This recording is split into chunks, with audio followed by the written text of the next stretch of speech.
Merci de choisir Espace TV pour vous informer. Voici le titre du journal. Fin des épreuves du baccalauréat unique session 2021. C'est un dénouement, un offre de soulagement après quelques jours de préparation, affirment les candidats au lycée Léopold Sédar Senghor. C'est l'euphorie, vous les entendrez dans ce journal.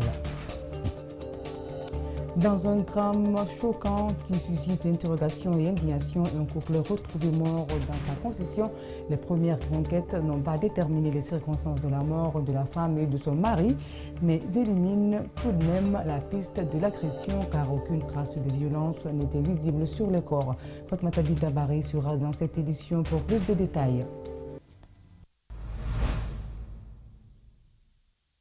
Si vous venez de nous rejoindre, bienvenue dans ce journal. À la une de ce soir, les épreuves du baccalauréat unique ont pris fin ce samedi 24 juillet 2021. Dès leur sortie, de nombreux candidats ont été dans l'euphorie. Ils disent avoir bien abordé les épreuves sans oublier de mentionner de passage la rigueur imposée pendant cette évaluation. Ils sont au micro de Foudi, Ibrahim Bangora et Abdoulaye Kamara. Suivez.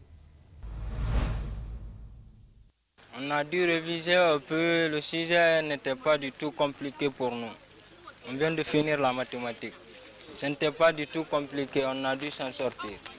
Je me sens très à l'aise et c'est avec aussi une joie très immense aujourd'hui qu'on a terminé cette évaluation, si je peux appeler comme cela, avec toutes les mesures prises par le ministre des Pré-Universitaires. On a travaillé dans le calme et dans le silence aussi. Au fait, c'était bien passé. Ce que j'imaginais, je n'ai pas trouvé ça ici. Mais quand même, on a bien travaillé et c'était bien passé aussi. Cadre permanent du dialogue politique et social, le collectif des jeunes leaders pour la paix doute de la bonne réussite de la conduite du dialogue et du profil de Fodé Bangoura. Il sollicite plutôt un acteur de la société civile pour prendre les choses en main pour plus de transparence dans le processus de dialogue. Ces jeunes l'ont dit ce soir lors d'une conférence de presse animée à Conakry. Alcédé Barry commente les images de Yacouba Traoré. La Guinée a connu des violences meurtrières suite aux manifestations post-électorales. Depuis, plusieurs personnes vivent avec des frustrations par manque de justice. Pour éviter des soulèvements et contribuer à la préservation de la paix, le collectif des jeunes leaders pour la paix envisage de secourir les familles endeuillées. Il va aussi soutenir les prisonniers à travers le pays et mener des campagnes de sensibilisation sur le vivre ensemble. Nous savons qu'il y a des prisonniers qui vivent des conditions difficiles dans les prisons. Et nous entamons évidemment les jours à venir à acheter des matériels, des draps de lit, des moustiquaires, ainsi de suite, pour venir les donner, pour au moins les permettre de créer des conditions les permettant de mieux vivre au sein de ces prisons. Conscients que les jeunes sont toujours manipulés lors des manifestations socio-politiques, les membres de la structure comptent rencontrer le président de l'Assemblée nationale, le chef de l'État et les partis politiques de l'opposition, notamment l'UFDG, pour parler de la paix. Ils déplorent les violations des droits humains dans notre pays. Et nous dénonçons le cas des violations des droits de l'homme. Nous interpellons donc l'autorité qui est le garant de la protection des citoyens guinéens de respecter les droits et devoirs de tous. Par ailleurs, ces activistes ont donné leur point de vue sur le cadre permanent du dialogue politique et social. Ils pensent que la jeunesse doit prendre part à cette concertation tout en participant à la prise de décision. Pour eux, Fodé Bangoura n'est pas le mieux placé pour mener les activités. Ce n'est pas parce qu'il ne connaît pas la Guinée, c'est un grand cadre qui connaît très bien l'administration guinéenne, mais malheureusement, il est issu d'un parti politique. Donc voilà la question de non-neutralité de cette personne pour pouvoir bien conduire ce dialogue national. Nous préconisons un cadre émérite et qui connaît très bien l'administration, mais qu'il soit issu de la société civile, un cadre neutre.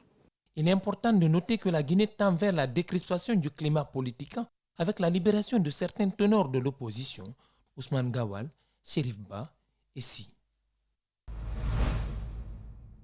Le Cercle de réflexion et d'action stratégique CRAS en abrégé est un forum fondé à l'initiative d'acteurs politiques, notamment Dr Fayamé Limono, Paul Moussa Diawara et Patrick Kourouma, pour faciliter le dialogue politique en Guinée. À cet effet, le mouvement a installé ses antennes en Europe où il obtient une forte adhésion. Les détails avec Hussein Touba et Alcédiba et Abou Kouria Kourouma. C'est dans le souci de faciliter le dialogue politique en Guinée que le Cercle de réflexion et d'action stratégique a été créé par Dr Fahemini Mono du Bloc libéral, Paul Moussa Diawara du MPD et Patrick Kourouma. Déjà, le mouvement a installé ses antennes en Europe. Là-bas, il y a eu une forte adhésion. J'ai reçu une très forte adhésion de nos compatriotes guinéens qui ont salué cette initiative. L'ambition, elle est très simple. Il faut que les Guinéens se parlent. On parle de dialogue, on parle de fois de réconciliation, on parle de beaucoup de choses. J'ai eu la chance quand même de rencontrer des Guinéens qui adhèrent au dialogue qui a été proposé ici à Conakry. Les Guinéens sont tous soucieux d'une Guinée unie et apaisée, mais n'ont toujours pas de stratégie commune pour y arriver. Le Cercle de réflexion et d'action stratégique apporte des propositions afin d'améliorer les échanges. Proposer le dialogue, un débat structuré pour une Guinée apaisée, pour le bien-être du Guinéen. Il est temps qu'on se parle. Et se parler aujourd'hui, c'est se donner les mains, c'est trouver les éléments de réponse aux questions qui sont posées, et de nombreuses questions. Et d'ailleurs, c'est même une occasion pour vous, les journalistes, d'adhérer à cette structure, parce que vous avez un devoir de communication. Et vous êtes le vecteur aujourd'hui de pratiquement ce qui peut nous amener à la réconciliation telle qu'on l'entend en Guinée. L'actualité oblige, après la signature de l'alliance politique ANAD par une frange de l'opposition guinéenne, certains détenus politiques ont été libérés sous conditions, un geste salué par le CRASH. Les membres se sont prononcés sur les prochaines manifestations politiques annoncées par l'ANAD après les examens nationaux. Il faut saluer l'initiative présidentielle qui a été prise dans la libération, même si elle est conditionnelle, mais il faut la saluer. Dans un pays démocratique, on ne peut pas interdire une manifestation dès lors qu'elle est faite dans les règles, dès lors qu'elle est encadrée. Manifestation ici rime souvent avec révolte. Et c'est ça que nous condamnons. Le président préside, le gouvernement gouverne, l'opposition s'oppose et le CRASH propose, a conclu Patrick Kourouma. Je vous le disais dans les titres, c'est un drame choquant qui suscite interrogation et indignation. Un couple retrouvé mort dans sa concession. Les premières enquêtes n'ont pas déterminé les circonstances de la mort de la femme et de son mari, mais éliminent tout de même la piste de l'agression car aucune trace de violence n'était visible sur les corps. Les corps ont été admis par la suite au CHU d'Ignasdine pour l'autopsie. Fatoumata Bintabari décrypte les images de Mohamed Bangoura. Suivez. Le drame s'est déroulé à Hermakono, dans la commune de Matam. Depuis plusieurs jours, le couple se plaignait de paludisme et de maux de tête. Ce samedi matin, ce sont 2 corps sans vie que leur neveu a finalement découvert après avoir constaté leur absence à l'aube. Sa femme qui se plaignait beaucoup. Bon, elle avait consulté l'enfant de m'appeler. Je suis rentré, je lui ai demandé, oui, je suis présent ici. Qu'est-ce qui se passe? Faut m'ouvrir la porte. Il me dit non, comme ça, je ne peux pas ouvrir la porte, non. Je ne sais pas ce qu'il faisait là-bas. Je lui ai dit, pourquoi tu peux m'ouvrir la porte? J'ai tout fait, il n'a rien dit. Après, avant de rentrer, je lui ai demandé encore, je lui ai appelé, papa, il a répondu, il faut m'ouvrir la porte. Il dit non, il faut m'ouvrir la porte. Bon, ce beau matin là, à 6 h, même moi, lorsqu'on a tapé la porte, je me suis réveillé. J'ai vu qu'il n'est pas sous la natte avec sa femme. Même moi, j'ai foncé la porte. Je me suis blessé, ma maman aussi. Aussitôt informés, les autorités locales se sont rendues sur les lieux. Ils ont fait appel à la protection civile et les médecins légistes. Il était souffrant d'une semaine, il faisait le palud. Il y a sa mamite pharmacopée ici. La femme, avant-hier et hier, avait mal à la tête. Céphalée, on sait, mais celle-ci n'a pas été à l'hôpital. Mais son mari a été à l'hôpital. Nous cherchons à avoir le carnet de son mari. Ces plaintes peuvent-elles expliquer leur mort? Une question à laquelle les médecins légistes se réservent de répondre. L'examen externe n'a révélé aucune trace de violence. Les corps ont été acheminés ce samedi au CHU Ignasdine pour des fins d'autopsie. Pour le moment, il serait trop prématuré de vous livrer des informations au sujet, n'est-ce pas, de la mort.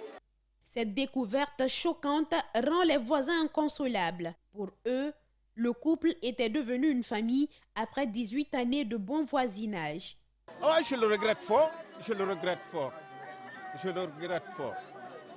Mais sa mort là, franchement, nous a surpris.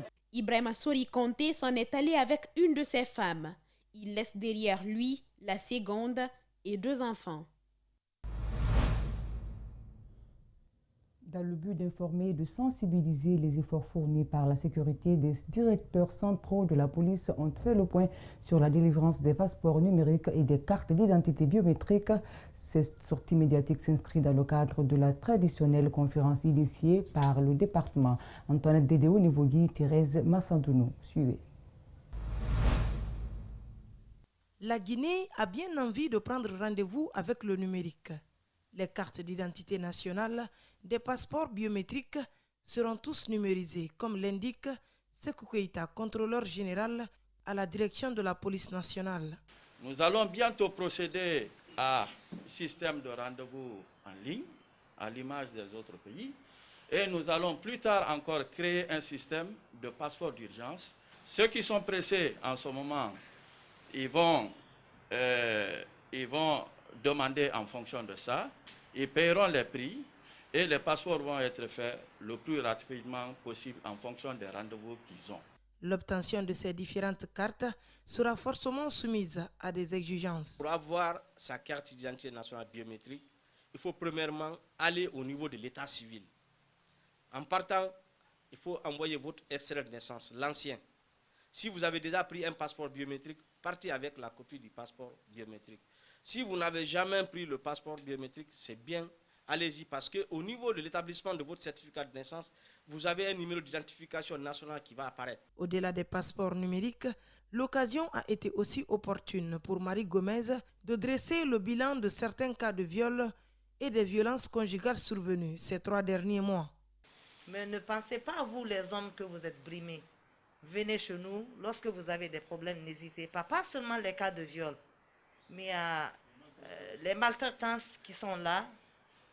Deuxièmement, les enfants, la garde des enfants, les couples qui sont divorcés.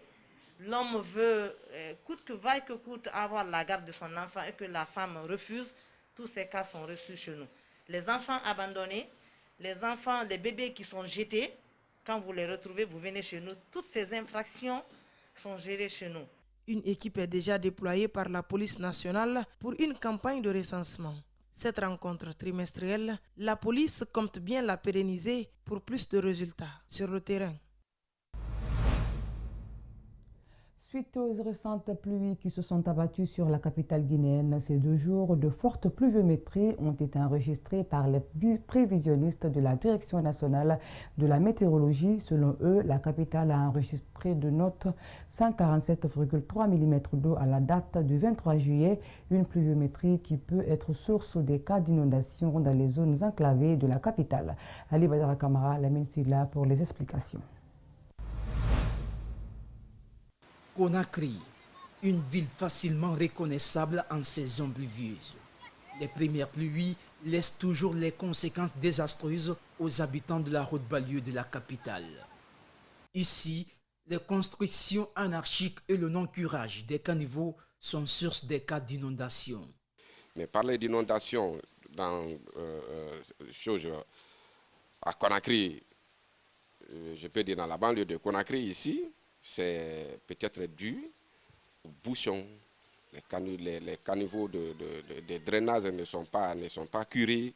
Là, il peut y avoir des inondations. Les constructions anarchiques, aujourd'hui, nous demandons, nous réclamons nos droits et nos dus. Et la nature aussi réclame ses droits, tout comme l'eau. Il réclame son passage. Mais une fois que vous bloquez son passage, il va vous réclamer. Il vous réclame par quoi? Par des inondations.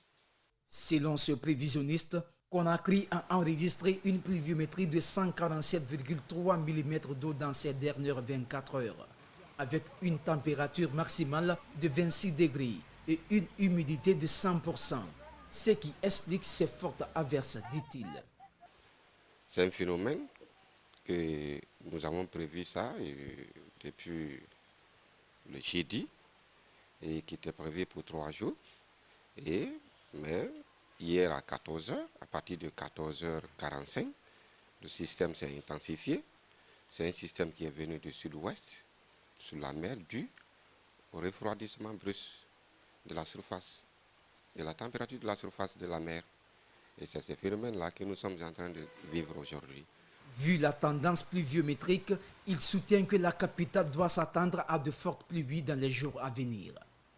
On va s'attendre à des fortes pluies, mais même pas dans ces 2 jours. On va s'attendre encore à des fortes pluies, parce que cette année, la tendance était à la normale. Du loin, il estime que la température actuelle reste une menace à la santé des enfants. Il invite les parents de veiller aux tout petits en ce moment de forte pluviométrie à Conakry. La participation et l'implication des femmes dans le processus de la consolidation de la paix et leur autonomisation a été au centre d'une rencontre vendredi à Conakry. L'ambassadrice de la paix et son équipe ont donc échangé de long en large ces questions avec la ministre des Droits et de l'autonomisation des femmes. Selon Hawabe Avogui, son département reste ouvert pour ces genres de prise de contact. Compte rendu, Djinabou Bangora, Lamine Silla. C'est une rencontre qui vise à favoriser l'intérêt économique et social de la Guinée. Radia Maria Massire Gabi a présenté son projet de saponification, l'enseignement coranique ainsi que d'autres formations en faveur des jeunes et des femmes. Nous sommes venus rendre compte au ministre Hawabe Avogui concernant le titre que nous avons reçu et les activités que nous menons. Il est temps donc de régulariser la situation des jeunes, donc ça demande l'implication de tous.